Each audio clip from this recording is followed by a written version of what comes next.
ayon kay San Juan. Papuri sa iyo, Papuri sa iyo, Panginoon. Panginoon. Uy. Sinasabi ko sa inyo, tatangis kayo at magdadalamhati, ngunit magagalak ang sanlibutan. Matitigib kayo ng kalungkutan, subalit ito'y magiging kagalakan. Kapag nagdaramdam na isang babaeng manganganak, siya'y naghahapis, sapagkat dumating na ang oras ng kanyang paghihirap. Ngunit pagkapanganak, hindi na niya naalala ang hirap. Siya'y nagagalak dahil sabi ng anak na sa sanlibutan ang isang sanggol. Gayon din naman kayo, nalunumbay kayo ngayon, ngunit muli akong makikipagkita sa inyo at mag-uumapaw sa puso ninyo ang kagalakang hindi maagaw sa inyo ni naman, ang mabuting balita ng Panginoon. Pinupuri ka Papuri ka namin, Panginoon Kristo. Panginoon. Sa bawat kahilingan atin pong itutugon, Panginoon, dinggin mo ang aming panalangin. Panginoon, tingin mo ang aming panalangin. O Diyos, makapangyarihang Ama, na bumuhay kay Heso Kristo mula sa kamatayan, kami ay narito upang hihingi ng kaligtasan ang iyong mga anak, buhay man o patay. Ang aming kapatid na si Norma ay tumanggap ng pangakong buhay na walang hanggan noong siya ay bininyagan. Panginoon, marapatin mo po siyang makaisa sa iyong banal magpakailanman. Panginoon, Dinggin mo ang aming panalangin. panalangin. Panginoon, si Norma ay kumain ng tinapay ng buhay na walang hanggan. Ang katawan ni Jesus, buhayin mo po siya sa huling araw. Panginoon, Panginoon, dinggin mo ang aming panalangin. ang aming kapatid na si Norma ay nakibahagi sa pagkapari ni Kristo dito sa lupa. Salubungin mo po siya sa iyong kalangitan. Panginoon, tingin mo ang aming panalangin. Ayon doon sa taas. Panginoon, gantimpalaan mo po ang kabutihan ng aming mga kapatid, kaibigan at kamag-anak. Panginoon, tingin mo ang aming panalangin. Dinadalangin po namin, Panginoon, ang mga namatay na at umaasang mabubuhay na muli. Salubungin mo po sila sa liwanag ng iyong katubusan. Panginoon, tingin mo ang aming panalangin. Tata, Manupatin mo po ang lahat na natitipon dito ngayon sa pagsamba at pananampalataya sa iyong kaharian. Panginoon, tingin mo ang aming panalangin. Manalangin tayo. O Ama na puspos ng awa, Diyos ng lahat ng kagalingan at kaaliwan, sa iyong walang hanggang pag-ibig at awa, ang dilim ng kamatayan ay diwawakumpakang liwayway ng panibagong buhay. Ipakita mo ang iyong awa sa mag-anak na ito sa kanilang kalumbayan. Ikaw sana maging tagapagligtas namin na nagdudulot sa amin ng lakas ng loob. Sa kalungkutan at pangungulila, ipadama mong naririto ka sa piling nila upang aliwin sila. Ang kamatayan ay nilupig ng anak mo si Jesucristong Panginoon namin nang siya'y mamatay dahil sa amin at ibigay sa amin ang buhay sa kanyang muling pagkabuhay. Ipagkaloob mong matanggap kami sa kanyang kaharian at pagkatapos ng buhay na ito ay makapiling muli ang aming mga kapatid na yumao na doon ay mapapawi ang lahat ng hapis sa pamamagitan ni Kristong aming Panginoon. Amen. Awitin po natin ng taimtim ang dasal na itinuro sa atin. Ama namin, sumasalangit ka,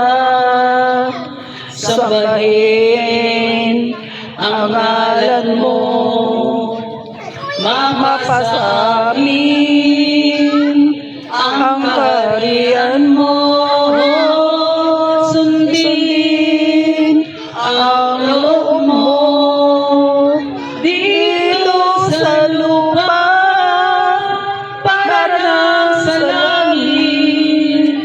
Bigyan kami ng aming kakanin sa araw-araw at patawarin mo kami sa aming mga sala para pagpapatawad namin sa nakakasala sa amin. At huwag mo kami ipahiya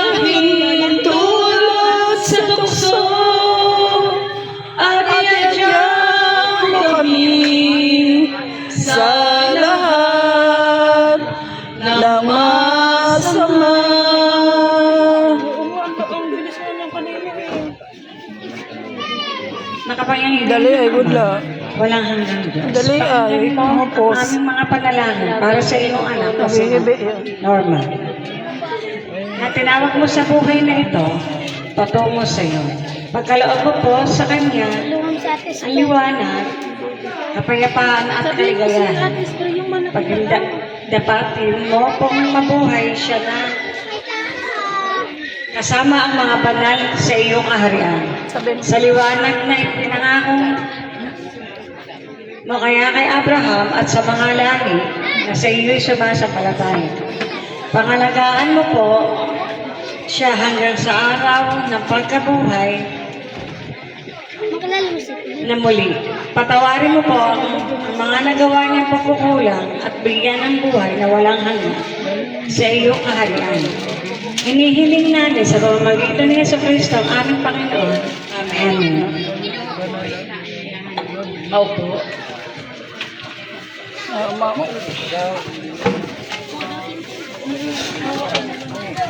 Gumilid, hindi mo po. Kita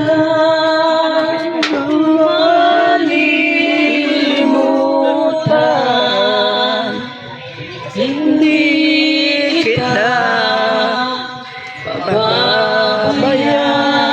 pababayaan, nakaukit man pagkailanman sa aking palad ang iyong pangalan. Malilimutan ba ng ina ang anak na galing sa kanya, sanggol sa kanya, sinapupunan, paano niya matatalidan, ngunit kahit na malimutan, Kasi na ano mo yung anak ko naalala. ang anak niyang tangat, hindi kita malilimutan, kailanman hindi pababayaan, hindi ka malilimutan, kailanman hindi pababayaan.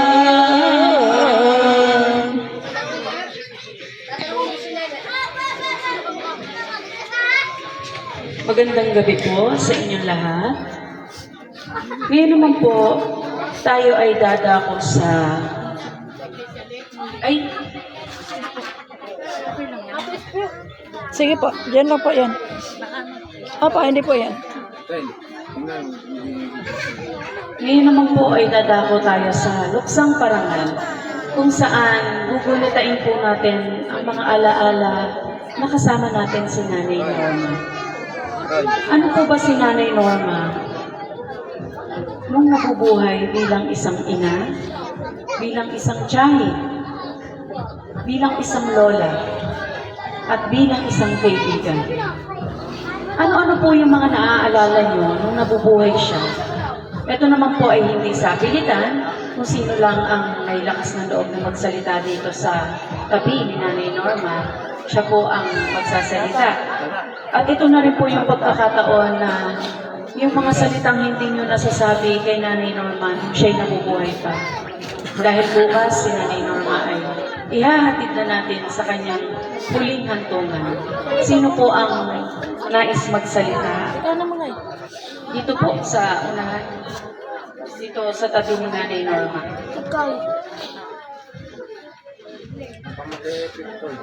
Sa anak po.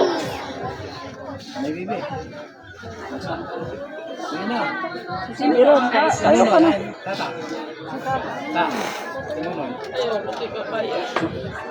Sino po ang gustong magsalita? Pawala na. Hindi nga po kaya. Mahirap magpaalam. Si Tito Chris. Mas maganda pong nailalabas yung ating nasa loob kaysa kinikiusap natin. Pero okay lang po. Sadyang nga pong napakahirap mawala ng mahal sa buhay, lalo pa isang ina ng tahanan. Tapos natin balikan ko nasa katulad. Tulad po ng bulaklak na nakikita nyo sa harapan, may mga bulaklak na namumukadkad at may mga bulaklak na nalalanta. Same po sa buhay nating mga tao. Tayo po ay isinisilang at tinatamasa ang biyaya ng Panginoon sa araw-araw. Hinahayaan tayo ng Panginoon na gawin ang mga nais nating gawin kahit minsan hindi natin napupunan na labag na sa kanyang kalooban. Pero ganun tayo kamahal ng Panginoon. At dumadating din tayo sa puntong ending. Dangat nga lang po si Nanay Norma ang nakikita niyo dito sa harapan na nakahiga. Lahat tayo ay makakaranas ng ganitong sitwasyon. Kumbaga, si Nanay Norma ay tapos na ang misyon. Tapos na ang misyon niya bilang ina, bilang tiyahin at bilang kaibigan. Kaya ibigay na natin siya ng maluwalhati sa Panginoon para maluwalhati din siya kayong iiwan. Kaya Nanay Norma, baunin mo po ang pagmamahal ng mga naiwan mo dito sa mundong ibabaw. Ikaw na po sana ang magsubaybay sa kanila sa pang-araw-araw nilang pamumuhay at tanggapin nila ang inyong pagkawala. Kaya Nanay Norma, no more pain, no more tears, and no more sorrow. Muli po nagpapasalamat ang St. Peter sa pagtangkilik niya sa aming company. Diyan po sa bandang labas, andyan po ang mga memorabilia ni Nanay Norma nung siya ay nabubuhay pa. Sama-sama po nating panuurin sa huling sandali ang kanyang mga alaala na kasama mo. Salamat po at condolence sa family. May magsasalita po ba? Hindi daw ka pa. Hindi kaya. Doon po tayo. Ikaw dito, mag-urungal-ungal ka dito. Hindi daw po pwede yung patay. Huwag hindi. Daw pa. Okay lang po yan. Mas nakakatakot. Dapat po doon sa